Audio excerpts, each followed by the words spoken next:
সম্মানিত সুধী, আসসালামু আলাইকুম ওয়া রাহমাতুল্লাহি ওয়া বারাকাতুহু। ডাক্তার এম এস আরাফিন বলছি। আশা করি সবাই সুস্থ আছেন, ভালো আছেন। তো আজকে কথা বলবো ডায়াবেটিস রোগীদের রোজার মধ্যে খাদ্যাভ্যাস নিয়ে।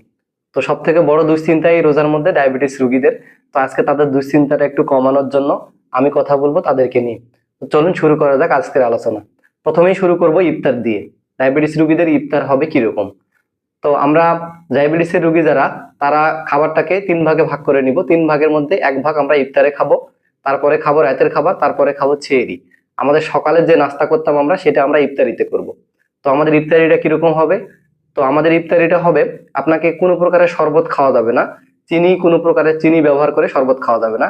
আপনি কি করতে পারেন? ডাবের পানি খেতে পারেন, তার সাথে এমনি স্বাভাবিক ঠান্ডা পানি খেতে পারেন। তো ডাবের পানির সাথে আপনাকে খেতে পারেন আপনি 2 থেকে 4টা খেজুর। আর আপনি যেটা করতে পারেন সেটা হচ্ছে কাঁচা ছোলা সিদ্ধ করে তাতে টমেটো মিশিয়ে, আদা মিশিয়ে, পুদিনা পাতা মিশিয়ে, অল্প লবণ মিশিয়ে মুড়ি মেখে খেতে পারেন। আপনি আরো যেটা করতে পারেন সেটা হচ্ছে আপনি দই চিড়া খেতে পারেন, আপনি নরম খিচুড়ি খেতে পারেন, লাল আটা রুটি খেতে পারেন, লাল চাউলের ভাত খেতে পারেন, ডিম সিদ্ধ খেতে পারেন, যে কোনো ফলের সালাদ যেমন ক্ষীরা, শসা, টমেটো এগুলা সালাদ খেতে পারেন। আপনি যে কোনো একটা ফলের জুস খেতে পারেন। যারা ইনসুলিন নেন তারা অবশ্যই আপনার বিশেষজ্ঞ ডাক্তারের কাছে পরামর্শ নিয়ে ইনসুলিনের ডোজটা রোজার মধ্যে ঠিক করে নেবেন। এবার চলুন রাতের খাবার।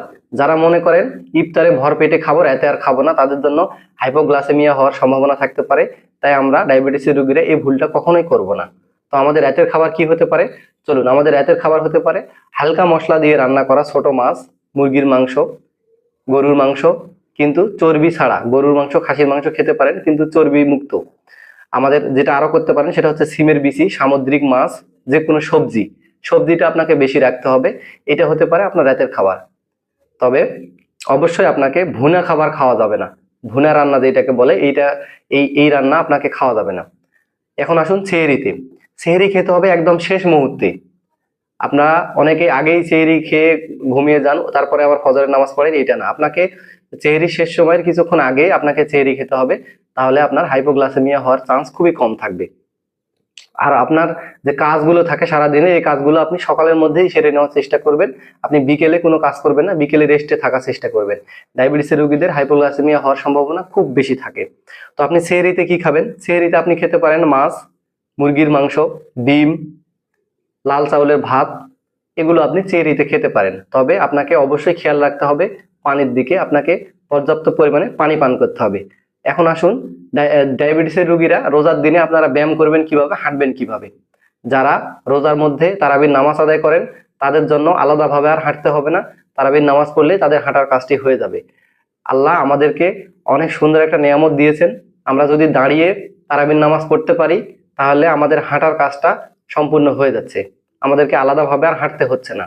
তবে যারা তারাবির নামাজ, আমরা সবাই চেষ্টা করব তারাবির নামাজ পড়া, যারা পড়তে পারি না, বসে পড়ি, তারা বিকালবেলা একটু হাঁটার চেষ্টা করব। তো আমরা যদি এই নিয়মগুলো মেনে চলতে পারি এবং আল্লাহর রহমত যদি আমাদের উপর থাকে, তাহলে অবশ্যই আমরা পুরো রোজার মাসটা ভালোভাবে কাটাতে পারবো এবং আমাদের শরীর ভালো থাকবে। দিবেন। সবাইকে ধন্যবাদ। আসসালামু আলাইকুম ওয়া রাহমাতুল্লাহি ওয়া বারাকাতুহু।